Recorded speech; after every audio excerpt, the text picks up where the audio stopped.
Greetings.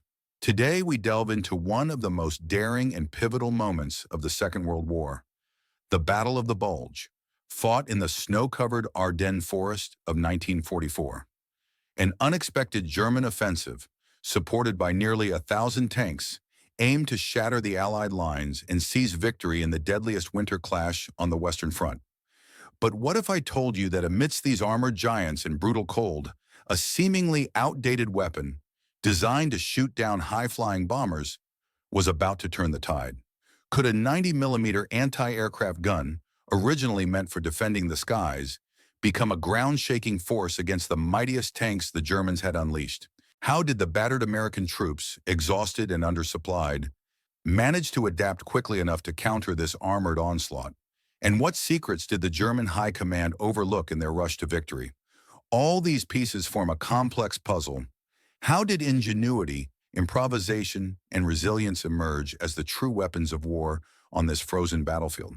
We are about to uncover a story of tactical mastery that defied expectations and reshaped the course of history. The battle was fierce, the stakes enormous, and the surprises unexpected. Now prepare to explore how a forgotten piece of artillery became a crucial game-changer, because what happened next would surprise even the most seasoned generals. The fight for Ardennes was about to reveal that sometimes the most unlikely weapons can decide the fate of nations. Starting right now with the first chapter of this extraordinary story. In the bleak, snow-blanketed landscape of Arden Forest during December of 1944, the scene appeared deceptively peaceful. A heavy winter cloak of white stretched across the dense woods, giving an illusion of calm and stillness. Beneath this icy facade, however, the German military was orchestrating one of its most desperate and audacious attempts to turn the tide of the Second World War.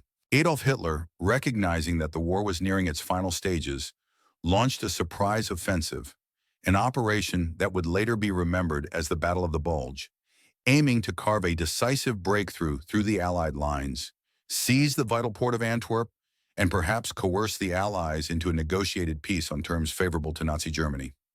At the time, American soldiers stationed in the Ardennes sector believed they were in a relatively quiet part of the front. Fatigued from months of relentless combat, many of these troops assumed that no major attack was imminent. Little did they suspect that within days they would face some of the most formidable armored formations the Germans had ever assembled in a single offensive. The German plan was bold and risky, bordering on recklessness, yet it was crafted with a ruthless determination to achieve a quick, decisive victory.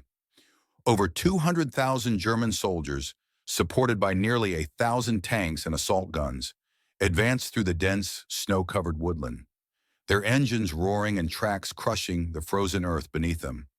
Among the attacking formations were elite units, including the feared 5th Panzer Army and the 6th Panzer Army, both under the command of the Schutzstaffel, or SS.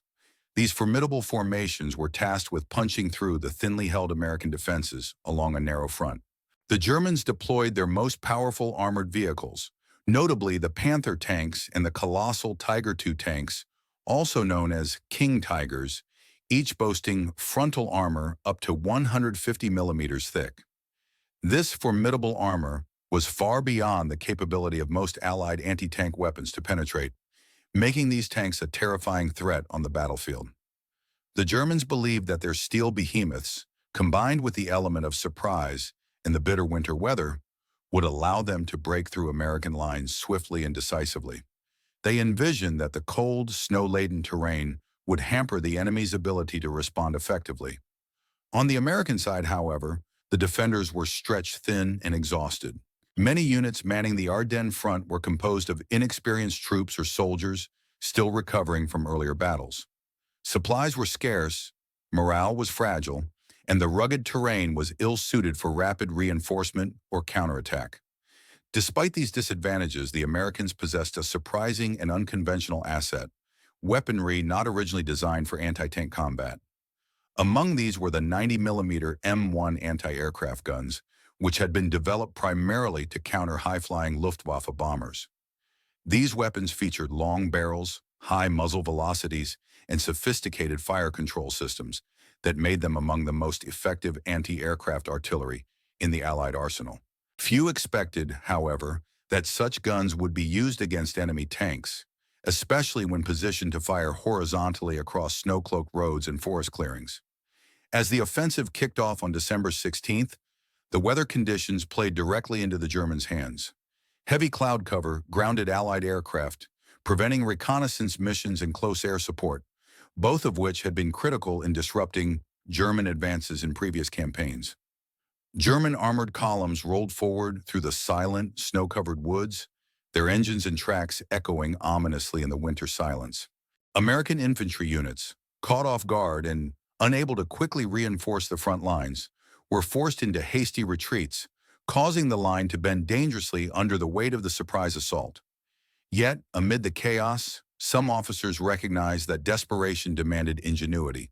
They began to reposition the 90mm anti-aircraft guns from their static defensive positions into concealed mobile ambush setups along likely tank approach routes. This improvisation was born out of necessity, a strategic adjustment driven by the realization that, with ingenuity, even seemingly outdated or unsuitable weapons could be turned against the armored tide. The deployment of these guns in concealed firing positions would soon prove pivotal, altering the course of the battle and catching the Germans off guard.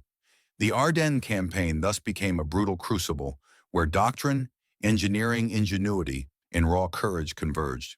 The Germans, banking heavily on the superiority of their tanks and the paralysis of the Allied response, were about to learn a harsh lesson: that American artillery crews could adapt and respond far more swiftly and effectively than German intelligence and planning had predicted. Heavy snow fell relentlessly, covering the battlefield in a thick white blanket, while the battle raged on. An intense, chaotic struggle where innovation and resilience would determine the outcome of one of the most significant engagements of the Second World War. The muffled hum of movement echoed softly across the frozen terrain as young soldiers, clad in heavy gloves designed to withstand biting cold, strained their eyes and steadied their hands, aiming along barrels meticulously crafted for targeting the vast open sky.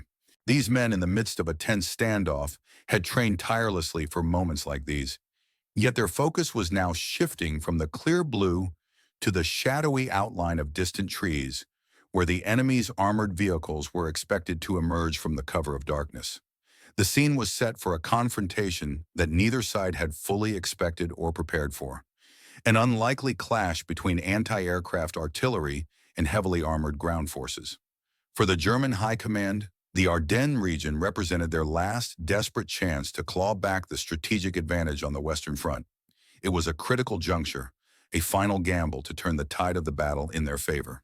Conversely, for the American forces, this encounter became a profound test of their resilience, resourcefulness, and their ability to adapt to unforeseen circumstances by transforming what seemed like auxiliary equipment into powerful weapons of ground combat. Amid this uncertainty, the 90mm gun, initially designed for defending the skies, was about to carve its own place into the annals of ground warfare history. The M1 90mm gun was not originally conceived to engage German tanks in the dense forests of Belgium. Its creators, working in the late 1930s, concentrated on developing a weapon capable of reaching high-altitude bombers, such as the formidable Heinkel, Hu-111, or the Junkers Ju-88, aircraft that posed a serious threat to Allied shipping in cities. By 1941, however, the gun had proven itself to be an exceptional anti-aircraft platform, boasting a muzzle velocity exceeding 800 meters per second and capable of firing a shell weighing 15 kilograms to altitudes surpassing 30,000 feet. Its performance was unmatched at the time, making it a significant component of America's air defense system. The crews operating these guns quickly became proficient in using advanced predictors and radar-guided fire control systems, which greatly enhanced their accuracy and effectiveness. As a result, the 90mm gun became a vital element of the United States homeland air defenses, providing a formidable barrier against enemy aircraft.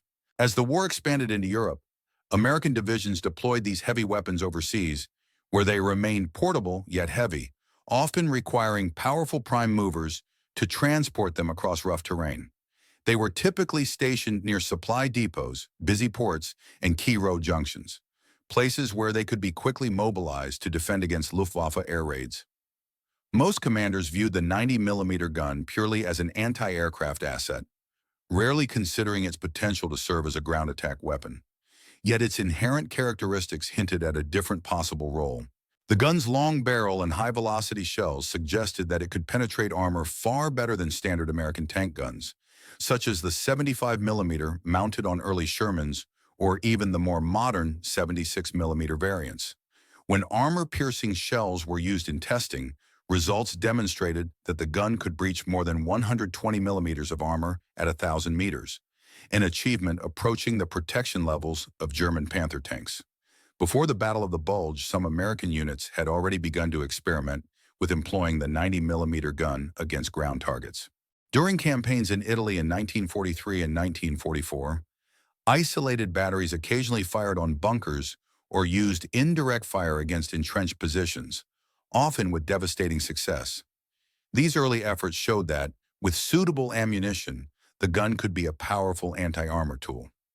In France, following the Normandy landings, scattered reports emerged of the 90 millimeter gun engaging German strongpoints in defensive positions. Despite these instances, there was no formal doctrine advocating for such use, and most military strategists did not anticipate it becoming a decisive factor in armored engagements. The Germans, meanwhile, were aware of the gun's existence, but largely dismissed it as merely another anti-aircraft threat. Their focus remained on countering the ubiquitous Sherman tanks and the British anti-tank guns, such as the 6-pounder and the larger 17-pounder. German commanders assumed that when American forces deployed heavy anti-tank firepower, it would come from specialized tank destroyers like the M10 or the M36 Jackson, which mounted the same 90 millimeter gun but were designed specifically for anti-armor roles.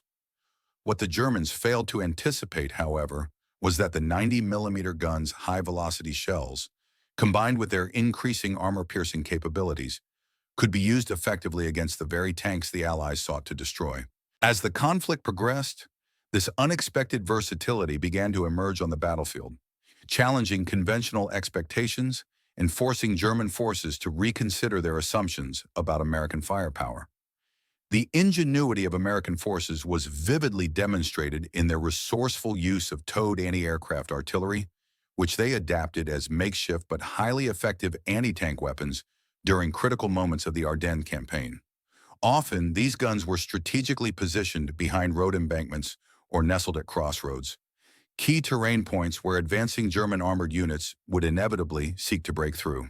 Such placements turned the landscape into a labyrinth of obstacles, where each concealed gun could deliver devastating fire upon enemy columns attempting to push forward. Amidst the chaos and confusion that characterized the unfolding battles in the Ardennes, the presence of these mobile yet well-concealed artillery pieces proved to be a fortunate stroke of tactical luck. Many of these weapons were stationed near vital logistical hubs, targets that, if captured or neutralized, could significantly hamper the German offensive. Recognizing this, American commanders acted swiftly and decisively to capitalize on these opportunities. They rapidly reoriented their artillery batteries, redirecting fire plans and employing creative tactics to maximize their effectiveness. In a striking display of adaptability, the fire control crews stripped down their equipment to facilitate direct aiming, transforming the guns into more precise and immediate weapons against enemy targets. Meanwhile, artillery units rushed forward with specialized ammunition, particularly armor-piercing rounds capable of piercing even the thickest German armor. Although these weapons were cumbersome to maneuver through snow and mire, once in position, the 90 millimeter guns commanded extensive fields of fire, dominating the landscape and threatening advancing German vehicles. The crews operating these guns, trained in anti-aircraft fire against fast-moving aircraft, found that the slow-moving silhouettes of tanks, especially at ranges where the Germans felt most secure, were surprisingly easier targets. This shift in their role proved invaluable in turning the tide against the formidable German armored spearheads. The true strength of the 90 millimeter weapon lay not only in its raw firepower, but also in its remarkable versatility. With a high rate of fire and shells capable of being fitted with time fuses, the gun was equally effective against infantry as it was against tanks, turning a single battery into a multi-purpose instrument of destruction. In the bleak winter landscape of Belgium, A single artillery battery could effectively hold a village or a crossroads, delivering a combination of anti-tank fire and artillery bombardments that thwarted the German advance. This strategic flexibility allowed American troops who had initially doubted their ability to stand against the might of German Panther and Tiger tanks to realize that with proper support and tactical ingenuity, even the most heavily armored vehicles could be brought down. The psychological impact of this realization was profound, instilling hope and confidence during the darkest hours of the German offensive. When the German counterattack was launched with full force, its destructive power was concentrated primarily within its armored spearheads, which were composed of some of the most formidable tanks Germany had ever produced for use in Europe. These machines were a testament to German engineering skill and the desperate hope of turning the tide of the war in their favor. Leading this assault were the Panther medium tank and the Tiger II, often referred to as the King Tiger, both of which represented a new echelon of armored combat. The Panther was renowned for its combination of accuracy, long-range firepower, and sloped armor, which provided protection comparable to much thicker plates. Its 75mm KWK 42L70 gun could deliver precise and penetrating fire at extended distances, making frontal assaults against it a dangerous endeavor for even the most experienced American Sherman crews. Meanwhile, the Tiger II was a truly terrifying adversary. Towering at nearly 70 tons, its armor was up to 150 millimeters thick on the front, creating a virtually impenetrable barrier at close to medium ranges. Armed with its powerful 88mm KWK-43 cannon, the Tiger II could obliterate Allied tanks from distances exceeding 2 kilometers, instilling fear and respect among its opponents. Many German crews, often veterans of the brutal Eastern Front, had deep confidence in the reliability and destructive capability of these machines, convinced that they would repeat the earlier successes of 1940, when German armor had advanced through France with minimal opposition. Supporting these heavy tanks were units of the Panzer IV, still numerous and dependable despite their age, and specialized assault guns like the Stug III and the Jagdpanzer IV. These vehicles were designed to work in concert, forming armored wedges intended to punch through thin American lines, reach critical road junctions, and disrupt Allied logistics and communication networks. The rugged terrain of the Ardennes, with its dense forests, narrow roads, and snow-covered fields, presented formidable obstacles. Yet the Germans calculated that their combined armored units could overcome these challenges to push deep into Allied territory. Their formidable barrels and sturdy mounts making their repositioning a logistical challenge that required careful planning and coordination. Nevertheless, the urgency of the situation left little room for delay, and strategic units worked tirelessly to covertly relocate these powerful weapons into advantageous positions along the anticipated German advance routes. Once repositioned, the 90mm guns proved to be a game-changer. Their high-velocity projectiles could penetrate the thick armor of the Panther and Tiger tanks at ranges that had previously been deemed unsafe for anti-tank weapons. As the German columns advanced to these newly established kill zones, the American crews opened fire with precision and resolve, transforming what once seemed like insurmountable obstacles into deadly traps. The transformation of these anti-aircraft guns into effective anti-tank weapons exemplified the kind of rapid adaptation that battlefield realities often demand. Their presence surprised many German commanders, who had not fully anticipated the extent to which the Americans would repurpose their existing defenses in response to the threat. The once silent and overlooked 90mm guns became instrumental in turning the tide of the battle, delivering devastating hits and forcing the German tanks to slow and become vulnerable. Amidst the chaos and confusion of the German breakout, American officers faced difficult, often grim decisions. Traditional defensive tactics had not prepared them for such a swift, armored onslaught through the dense Ardennes terrain, where the narrow, winding roads cloaked in snow and ice hampered movement and visibility. Their standard anti-tank weaponry proved largely insufficient against the caliber and thickness of the German armor, prompting a sense of urgency to innovate under pressure. The deployment of the 90mm guns was merely the beginning of a series of improvisations. Commanders also employed machine guns, artillery, and even small arms fire in coordinated efforts to halt the advancing columns. The American soldiers, many of whom had never faced such an intense armored assault before, displayed remarkable resilience and resourcefulness in improvising defenses at every turn. The difficulty of maneuvering through the snow-covered landscape further slowed the German advance, creating critical choke points where well-placed American fires could inflict maximum damage. This turning point in the battle demonstrated how the combination of unexpected terrain conditions and inventive use of available weaponry could challenge even the most confident armored formations. The Germans, who had believed their armored units could swiftly break through the American lines, soon realized that their success was not guaranteed. The American defenses, though initially overwhelmed, adapted quickly, leading to fierce engagements that tested the limits of German mobility and firepower. The effective use of the 90mm anti-aircraft guns in these defensive roles marked a significant tactical shift.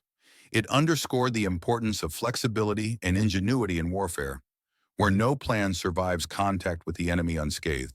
As the battle raged on, the American soldiers' ability to transform their defenses and exploit the vulnerabilities of the German tanks contributed greatly to blunting the offensive, prolonging the fight, and ultimately turning what seemed like an unstoppable German advance into a costly and hard-fought setback. Throughout this phase of the Ardennes offensive, the American forces demonstrated that battlefield innovation, born out of necessity, could play a decisive role in shaping the outcome. The initial overconfidence of German commanders, based on their assumptions about armor superiority and logistical support, was gradually eroded by the harsh realities of combat, snow, and terrain. The fight in the dense forests and narrow roads became a testament to the resilience and adaptability of the defenders, who refused to yield despite facing what appeared to be an overwhelming enemy force. In the end, what began as a seemingly flawless German offensive, driven by swift armored strikes and strategic surprise, evolved into a grueling contest of endurance, ingenuity, and resolve. The American troops' resourcefulness, exemplified by their quick adaptation of artillery and anti-aircraft guns into effective anti-tank weapons, coupled with the difficulties posed by the winter landscape, played a crucial role in resisting the German push. These efforts contributed significantly to the eventual slowing and halting of the German advance, marking a turning point in the Battle of the Bulge, and ensuring that the Germans would face mounting setbacks in the days to come. Had demonstrated a remarkable level of adaptability and resourcefulness in the face of an unpredictable and formidable enemy. Their ability to quickly modify, reposition, and conceal their artillery assets under harsh winter conditions exemplified strategic ingenuity that went beyond traditional battlefield tactics. Roads buried beneath thick layers of snow, vehicles abandoned in frozen chaos, and wrecked machinery littered the landscape, all of which posed significant obstacles to movement and deployment. Despite these challenges, the crews operating the guns, many of whom had been trained primarily for high-altitude combat, displayed an extraordinary capacity to adapt to ground-level warfare, often improvising solutions on the spot. In some instances, soldiers would strip complex fire control systems from their artillery pieces, reducing weight to facilitate rapid repositioning and quicker targeting. This hands-on approach not only increased their responsiveness, but also highlighted their ingenuity in overcoming logistical and technical hurdles. Other units, seeking stability and accuracy, would dig into the frozen earth, creating makeshift but solid platforms from which they could fire. These platforms were strategically placed at key road junctions or village outskirts, transforming them into formidable strongpoints that could hold off advancing enemy forces. The logistical effort to supply these artillery units was equally intense. Ammunition handlers worked tirelessly to push armor-piercing shells forward, often scavenging from depots that had not anticipated such an urgent demand or were inadequately prepared for the fierce fighting. This scavenging and improvisation extended far beyond hardware modifications. Soldiers and engineers worked together to hide gun positions beneath snowdrifts and dense foliage, effectively camouflaging their artillery and turning their positions into deadly ambush sites for the advancing Germans. The crews, trained to calculate lead angles for fast-moving aircraft, found their skills directly transferable to ground combat. Instead of tracking aerial targets across the sky, they now aimed at large, hulking silhouettes approaching along narrow lanes, their sights fixed on tanks rather than planes. This shift from an abstract, high-altitude perspective to a visceral ground-level confrontation required a different mindset, but relied heavily on the same discipline and precision. The result was a level of accuracy and calmness under pressure that proved crucial during intense firefights. One of the most striking examples of this adaptation occurred during operations supporting the 2nd Armored Division as German forces advanced toward critical Belgian villages. Military officers issued orders for 90mm artillery batteries to cover the flanks, areas where the more common Sherman tanks could not easily defend. These guns, carefully concealed at crossroads and behind stone walls, remained silent until the enemy's armor approached within about 1,000 meters. At this close range, the high velocity of the 90mm rounds enabled them to penetrate even the formidable frontal armor of German Panthers, some of the most feared tanks of the war. Engagement reports from these encounters detailed how shells pierced the thick armor of German tanks, destroying turrets, igniting fuel supplies, and forcing crews to abandon vehicles once thought nearly invulnerable. Such hits not only inflicted physical damage, but also severely disrupted the German offensive momentum. Nevertheless, deploying these guns was not without risks. The relatively large size and conspicuous positioning of the artillery made them prime targets once their locations were discovered. German artillery and mortar units quickly zeroed in on these positions as soon as they opened fire, often resulting in heavy casualties among the American crews before they could relocate to new hiding spots. Despite these vulnerabilities, the destructive power of the 90mm artillery was considered well worth the risk. Its ability to punch through thick armor and destroy key enemy vehicles made it an invaluable asset. In addition to the towed guns, which faced logistical challenges and difficulties with mobility, the Americans also relied on self-propelled tank destroyers such as the M36 Jackson, which mounted the same 90mm gun. However, the limited number of these self-propelled units meant they could not cover the entire front, leaving gaps that the towed artillery had to fill. This patchwork of defenses embodied American ingenuity and determination amidst adversity. Commanders did not depend solely on rigid doctrines or pre-planned tactics. Instead, they trusted the initiative of local officers and non-commissioned officers to adapt their positions dynamically. Wherever the opportunity arose, be it at crossroads like Barak Dur, in small villages outside Baston, or along the approaches to St. V, these crews placed their guns where they could do the most damage, creating makeshift but effective defenses that slowed or disrupted the German timetable. Each tank destroyed and each position held bought precious extra hours, time that the Allied forces used to bring in reinforcements and prepare countermeasures. By transforming their air defense weapons into potent anti-tank tools, the Americans demonstrated a level of battlefield versatility that proved crucial in turning the tide of the fight. Their ability to quickly adapt under extreme conditions and to leverage their equipment in innovative ways exemplified the resilience and resourcefulness that ultimately contributed to their ongoing successes in that brutal winter campaign. The battlefield demonstrated a level of adaptability and resilience that German military planners had grossly underestimated, revealing their failure to foresee the extent of improvisation that would become a crucial element in the fighting. As the conflict intensified, it became increasingly clear that ingenuity and quick thinking had transformed mere survival tactics into a potent form of resistance, capable of halting the seemingly unstoppable armored advances that were supposed to secure victory for the German forces. One of the most striking moments in these encounters occurred when the first clashes between American 90mm gun-equipped units and German armored vehicles took place, producing shock waves that rippled throughout both armies. During the early days of the counteroffensive, specifically on December 17th and 18th, as the offensive was still gaining momentum, German tank columns moving along the narrow roads of the Ardennes suddenly found themselves ambushed in ways they had not anticipated. These ambushes defied the expectations of encountering only lighter American Shermans or perhaps some of the smaller anti-tank weapons. But instead, they were met with the fierce fire of American artillery and anti-tank crews armed with the formidable 90mm guns.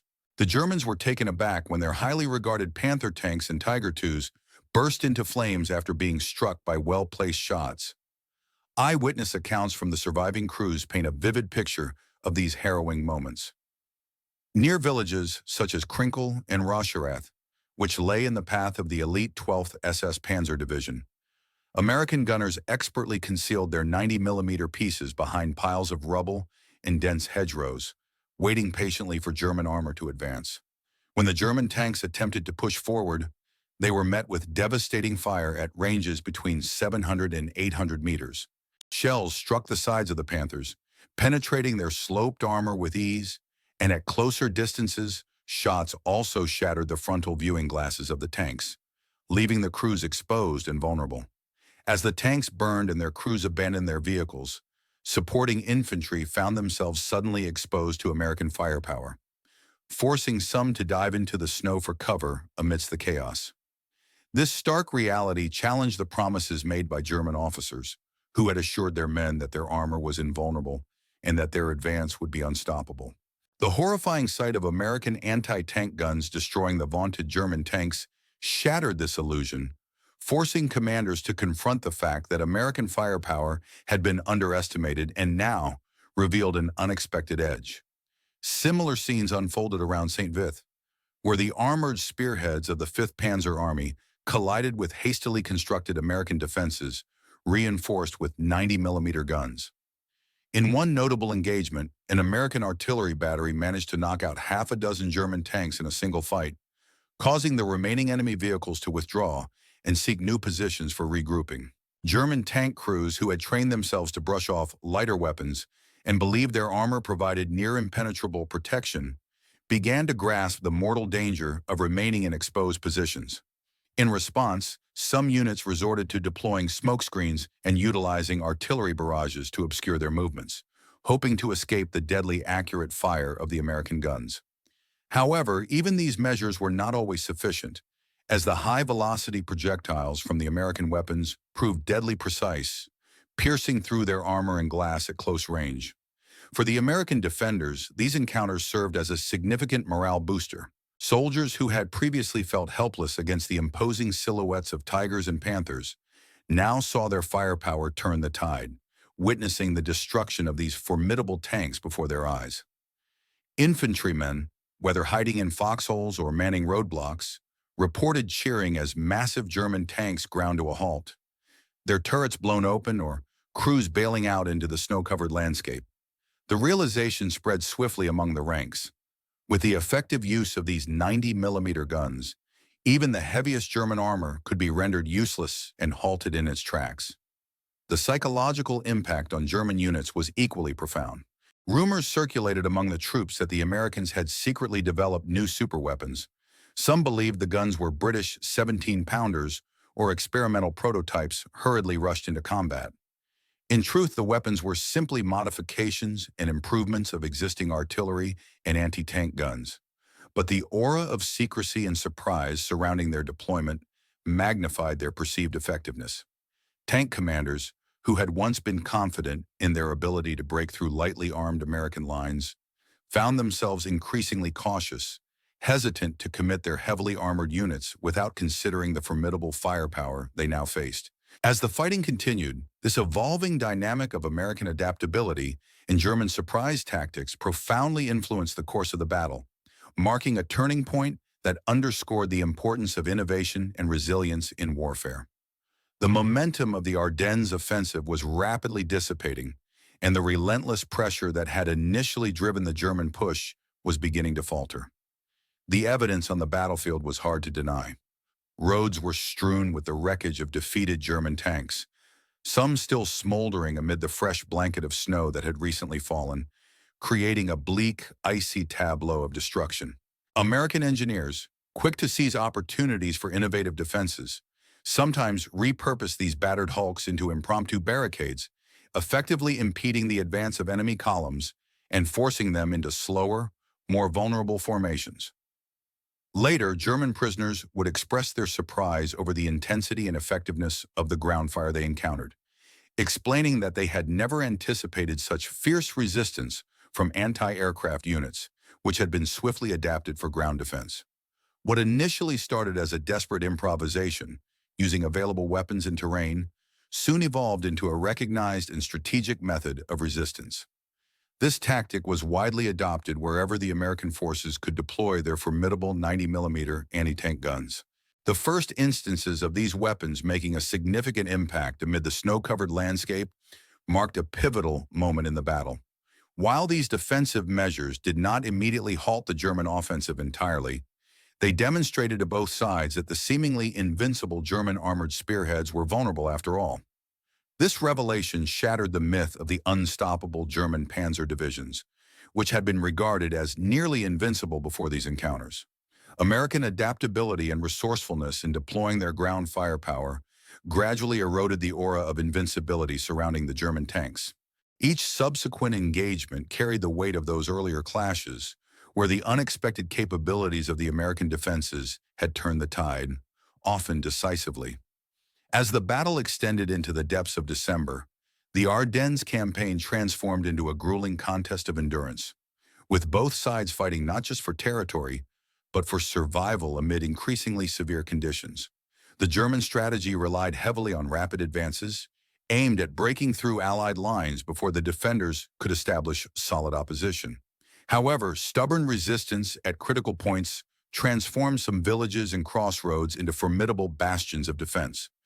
Places like Bastogne, Saint, Vith, and numerous smaller settlements scattered across the icy, snow-laden forests gained fame, becoming symbols of resilience because American units held their ground long enough to disrupt the German timetable. In this fierce struggle, the 90mm guns played an essential role, strengthening defensive lines where armored support was limited. The 7th Armored Division, responsible for guarding the approaches to Saint-Vith, found itself repeatedly under aggressive assault by the 5th Panzer Army. Terrain bottlenecks forced German tanks into narrow, predictable avenues of attack, which American commanders exploited through the strategic placement of their 90mm batteries. Reports from that tense period emphasize how these guns, often positioned on ridges or behind embankments along roads, succeeded in destroying numerous enemy vehicles before they could mount an effective counterattack. At St. Vith, delaying actions, deliberate, calculated efforts to buy time, allowed American forces to hold out for nearly a week, denying the Germans a vital road junction that could have facilitated their deeper penetration into Allied-held territory. Every extra day of resistance brought reinforcements from both the north and south, gradually tightening the vice around the advancing German forces and hampering their progress. Similarly, in Bastogne, defended by the famed 101st Airborne Division, the 90mm guns played a crucial role in repelling armored assaults. Although the paratroopers are often remembered for their heroic stand and tenacious defense of the town itself, the artillery units surrounding Bastogne provided critical anti-armor firepower that complemented the infantry's efforts. These batteries, carefully concealed within snow-covered fields and behind earthen embankments, were tasked with covering key approaches to the town. When German tanks attempted to encircle Bastogne, the big guns unleashed a barrage from long-range positions, hammering the approaching armor and preventing breakthroughs that could have encircled the defenders. Eyewitness accounts from the battle recount how paratroopers cheered loudly whenever shells from the 90mm guns struck the advancing enemy tanks, halting their momentum and preventing what could have been a disastrous encirclement. Elsewhere, the 2nd Armored Division used the same effective anti-tank fire to close gaps created by retreating infantry, ensuring that the German advance could not exploit the disarray of retreating units. In villages such as Sels and Hotten, the guns were similarly instrumental in repelling attacks that threatened to outflank American positions, thereby maintaining the integrity of the defensive line and preventing the Germans from encircling the critical strongholds. Throughout this intense period of fighting, the 90mm guns proved their worth time and again as vital tools of resistance, turning the tide in many isolated pockets of the battlefield. Their strategic placement, combined with the determination of American troops holding ground against overwhelming odds, exemplified the resilience and adaptability that characterized the Allied response during this pivotal phase of the Ardennes campaign. The strategic deployment of American artillery positions played a crucial role in shaping the battlefield dynamic during this phase of the conflict. Although the number of such heavy weapons was limited, their concentrated presence significantly bolstered the defenses of the increasingly stretched-thin units defending the line. These artillery batteries, when properly positioned and accurately targeted, possess the ability to dominate critical terrain features, such as roads and valleys, effectively forcing the advancing German forces into difficult choices. Either commit overwhelming, often unsustainable, force to breach these fortified points or seek alternative routes that could delay their progress substantially. Such delays proved to be decisive, often proving fatal to the tightly coordinated timetable that the German command had meticulously planned. Successfully holding the line was not merely a matter of possessing firepower, but depended heavily on precise and seamless coordination among various combat elements. Communications networks linking artillery batteries, infantry units, and engineering teams ensured that the firepower of the 90mm guns was employed in concert with other defensive measures. Mines laid across key avenues, bazooka teams positioned to ambush armored vehicles, and Sherman tanks providing mobile support. This integrated approach transformed what could have been isolated defensive points into a cohesive and resilient barrier. In many sectors of the front, a layered defensive system emerged, making it increasingly difficult for the Germans to break through. Light anti-personnel weapons, such as machine guns and small-caliber automatic rifles, slowed the advancing columns, compelling German armor to follow predictable routes. These well-planned choke points became sites where the larger, more powerful guns awaited, ready to unleash devastating fire upon tanks caught in the open. This layered deployment of resources reflected a significant evolution in American combined arms tactics, demonstrating how battlefield improvisation, with proper coordination, could develop into a sophisticated and cohesive defensive system under relentless pressure. Environmental factors further heightened the effectiveness of these artillery assets. Poor visibility, compounded by snow-laden forests, severely restricted the maneuverability of German armored units. The snow and weather conditions funneled tanks into exposed and vulnerable positions, making them easy targets. When roads clogged with wrecked tanks and broken-down columns came to a standstill, they became prime targets for the relentless fire of the 90mm guns. The crews, aware that each destroyed tank not only reduced enemy strength, but also delayed the overall German operational tempo, fired with relentless determination. By the end of December, it was clear that while the American front lines had sustained considerable strain, they had not been broken. Though the line had bent under the weight of the German assault, it remained intact, thanks in large part to the resilience of the defending units and the decisive firepower of their artillery. The German offensive, once full of momentum, slowed to a crawl, gradually losing its thrust as constant delays drained its momentum. The endurance and tenacity of American units fighting in freezing, harsh conditions were vital, but it was undeniably the contribution of the 90mm guns that turned scattered defenses into formidable bastions. These weapons had prevented the Germans from achieving the swift breakthroughs they desperately sought, forcing them into prolonged, costly assaults. The weakening of the German offensive plan was exacerbated not only by American resistance, but also by significant miscalculations on the part of the German high command, both in Berlin and on the front lines. German intelligence had relied heavily on outdated assessments of Allied strength, which led to flawed strategic assumptions. Reconnaissance efforts had concentrated heavily on known quantities, such as the production of Shermans and the presence of specialized tank destroyer battalions, whose roles were well documented. However, they failed to account for the American tendency to repurpose weaponry and adapt their tactics swiftly outside of doctrinal expectations. Specifically, the German high command had underestimated the versatility of the 90mm gun, which was primarily regarded on paper as an anti-aircraft weapon. They did not recognize its significant battlefield potential against advancing armored units, thus overlooking a critical obstacle within the American defensive setup. This misjudgment fostered a false sense of superiority among German panzer crews, who believed that only British 17-pounder guns posed a true threat to heavy tanks. Consequently, German tank formations proceeded into the Ardennes with less caution than they might otherwise have exercised, confident that mines or concentrated artillery fire would be their greatest threats. This overconfidence proved costly. Reports of German units charging down narrow roads, overlooking the threat of well-positioned artillery and mines, became common.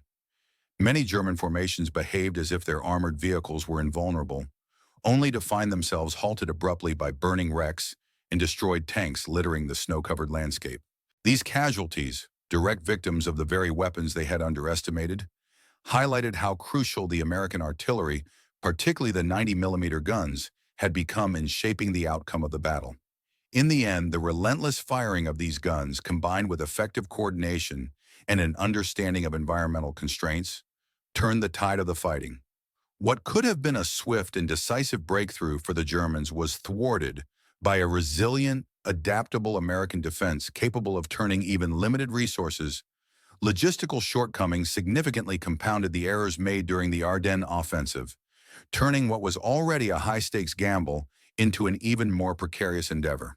The entire operation depended heavily on rigid schedules and the timely capture of vital Allied fuel reserves. Any disruption to these plans, any delay that arose unexpectedly, had profound consequences, causing fuel consumption to spiral out of control and leaving the German forces increasingly vulnerable. As the campaign progressed, it became painfully evident that the Germans' reliance on their initial assumptions was flawed. The very weapons and tactics that were supposed to secure quick victories instead backfired in unforeseen ways. In particular, the German artillery, specifically the 90mm guns, played a paradoxical role. While they were intended to decimate Allied tanks at critical choke points, their actual deployment often worsened the logistical crisis. When these guns destroyed enemy tanks, they inadvertently caused chaos, which resulted in damage to German supply lines. The destruction of Allied vehicles at key junctures led to the blockage of roads, creating bottlenecks filled with wrecked tanks and burned-out fuel trucks. Behind these impasses, German fuel columns, vital for continuing the offensive, idled idly, consuming precious gasoline that was in desperately short supply. The situation was exacerbated by the scarcity of recovery vehicles capable of removing wreckage, many of which were vulnerable to ambushes from Allied forces lying in wait. Consequently, the German supply chain, already strained, became increasingly fragile, with each delay amplifying the overall logistical crisis. The recovered German military diaries from after the battle paint a picture of mounting frustration and despair among the ranks. Tank crews, often stuck in frozen, snow-covered roads surrounded by the debris of their own vehicles, lamented their inability to advance or retreat with any effectiveness. They found themselves immobilized, their hopes of swift victory dashed by unanticipated obstacles and miscalculations. The psychological toll extended well beyond the armored units. It seeped into the broader fabric of the German military effort, corrupting morale and confidence at every level. Commanders, who had promised rapid breakthroughs and overwhelming momentum, now found themselves unable to deliver, their assurances ringing hollow amid the reality of mounting losses. Infantry units assigned to support the armored spearheads grew increasingly hesitant to press forward as the situation deteriorated. Their reluctance was fueled by the sudden, often inexplicable losses inflicted upon the tanks and vehicles leading the assaults. These soldiers had been assured that a swift, decisive victory was within reach. Instead, they watched as their advances slowed to a grinding crawl, transforming what was supposed to be a rapid breakthrough into a protracted and exhausting struggle. By the end of December, the once promising offensive had devolved into a series of attritional battles, with no clear breakthrough in sight. As the fighting dragged on, soldiers began to doubt the assurances they had received from their superiors that victory was imminent. Their skepticism was reinforced by the grim sight of the once feared Tiger and Panther tanks abandoned on the battlefield. Many of these formidable weapons, which had symbolized German armored superiority, were found disabled and left behind, their armor pierced by Allied weapons many soldiers had never encountered before. The strategic misjudgment was compounded by Hitler's insistence on secrecy and centralized command, which hindered adaptive responses on the ground. The focus on maintaining strict control prevented the dissemination of critical, real-time intelligence, an obstacle that hampered decision-making at the operational level. High-ranking officers who might have adjusted tactics in response to the threats posed by American firepower often lacked accurate and timely reports from frontline units. Poor communication channels, compounded by the chaos of winter conditions, resulted in repetitive mistakes. Entire battalions found themselves repeatedly walking into ambush zones where American artillery, particularly the 90-millimeter guns, lay in wait. This disconnect between command and frontline realities translated into wasted manpower, lost vehicles, and resources that the German army could ill afford to sacrifice during the bitter winter of 1944 to 1945. In stark contrast to the German rigidity, the American forces demonstrated remarkable adaptability in the face of evolving battlefield conditions.